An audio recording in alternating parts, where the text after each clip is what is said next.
Hi everyone, this is Sean again. How are you all making out there? I'm doing pretty okay over here. I know it's a little strange constantly being at home, but sort of hanging in there.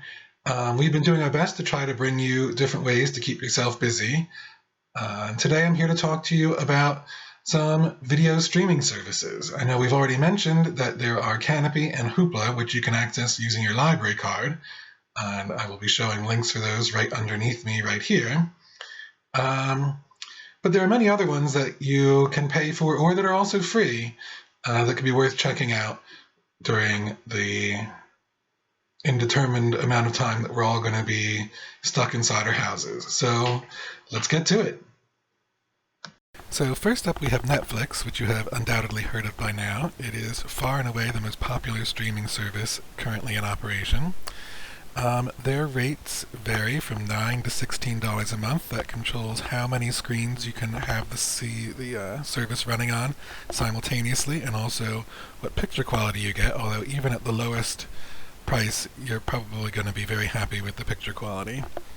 They used to be known for having just lots of content from all sorts of different sources, but now as more and more of these services have come about, a lot of that content has been pulled so everyone can run their own streaming service. Netflix foresaw this, however, and has been making lots and lots of their own content, much of which is very, very good and even much better than what you'd find on regular TV.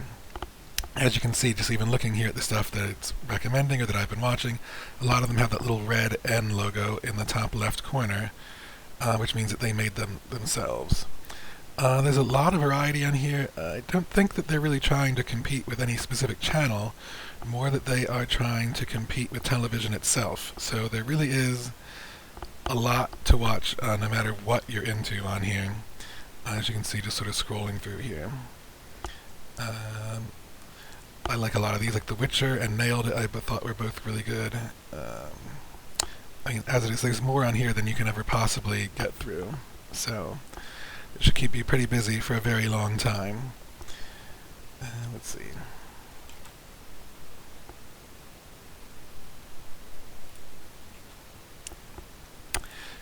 Next up we have Hulu, which is perhaps the chief competitor for Netflix.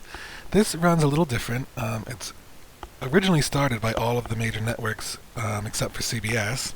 Since then, it has sort of whittled down to being just owned by Disney, but the deals are still in place that basically everything that shows on NBC, ABC, or Fox winds up on Hulu the following day for you to watch on demand. This runs from $5.99 to $11.99 per month, and that just basically controls whether or not you see ads during the normal commercial break time, or if you don't. They do also have an option that offers you live TV, which runs $54.99 to $60.99 per month. So a little cheaper than it would be through cable, but not by all that much. They have also begun making a lot of their own TV shows, and you're going to see now that Disney has basically bought them and all of the old Fox, 20th Century Fox assets. You're noticing there's a lot of cooperation here with FX, where a lot of the shows sort of like premiere on both things at the same time. There's a good selection of movies on here as well. Probably for like studio movies that have shown in a theater, you'll see more of them on here than you will over on Netflix. I will say the one thing with this is that it's maybe like its watch list has a problem where it tends to recommend that I watch things that I have already seen. It's a little better than it's used to been, but it's still an issue that needs to be worked out.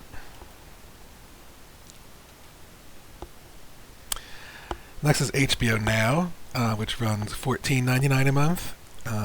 This is basically just HBO on demand, so all the movies and TV shows that you would see on HBO with your cable subscription are all on here, and you can just watch them whenever you feel like. This in May is going to change. There's going to be HBO Max, which is Warner Brothers' attempt to really start to compete with Netflix and Hulu and everybody else.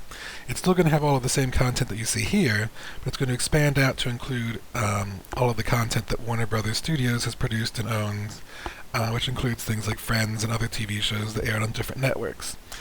It's not entirely clear if HBO Now is still going to continue to exist at that point, But nonetheless, if you are paying for HBO Now directly, you will automatically get HBO Max in May. Now we have Disney Plus, which is one of the newcomers that right out of the gate has been a pretty big success. It is $6.99 a month. There is also a bundle available where you can combine it with Hulu and ESPN Plus, which starts at $12.99 a month, which is a very good deal. ESPN Plus is it's not going to replace your live sports on TV. It doesn't have most of the major things, but there are live things that they carry, and a lot of the documentaries and things that ESPN airs are all over there. As for Disney Plus, it has almost every movie that these studios that you see listed across here, Disney, Pixar, Marvel, Star Wars, and National Geographic, everything that they have put out is basically on here with a handful of exceptions, just because they're still licensing rights to other streaming services that as they end, the movies will appear over here. Pretty much everything that Disney makes is on here, though. It's a great way to keep your kids entertained, since it's very family friendly. They've been leaving the more adult stuff over on Hulu, which they, as I mentioned, they've already purchased. There will be a couple of things starting to show up on here faster than usual, thanks to the theaters being closed. I know that new Pixar movie, the name of which currently is Onward, that is going to be on here within the next week, I think, and that was just in theaters very, very recently. I don't know how long that's going to continue, where things will arrive on this service that quickly, but for the time being, that seems to be what they're doing. And you see, they have all these Disney Vault things, which you used to have to wait for them to be released every so often, and whenever they weren't out, you just couldn't buy them anywhere. They are all on here, so you don't have to wait for any of that anymore. If you're looking for something a little more educational, Curiosity Stream was created by one of the founders of the original Discovery Channel, which, back before that turned into nothing but reality television. This goes for $19.99 per year, and during the whole self-isolation period that we have going on, they're actually selling you the whole year for $11.99.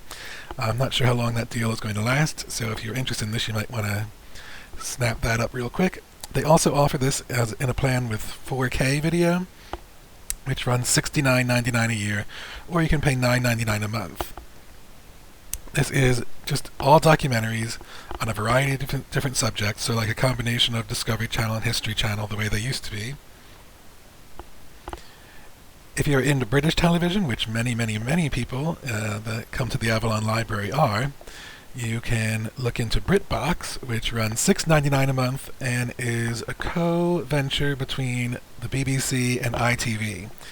So while it isn't going to have everything, thanks to the streaming deals they've made with other channels or streaming services already, it is going to have a lot of things from those two channels. And I think as time goes on, they're mostly all going to wind up on here and not elsewhere. This is just looking at the drama category on here. You can see they have a bunch of different things that you probably recognize. I recognize a lot of these just from seeing the boxes at the library. There's also, for horror movie buffs, the Shudder service, which runs $5.99 a month.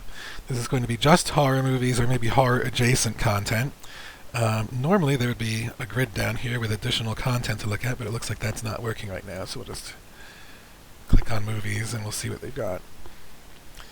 And this is just an alphabetical list. You can see if you're into horror movies, this is going to be a great resource. It has a lot of independent festival things. They've been making more and more of their own content, and then a lot of the more like classic and cult classic things will be on here as well.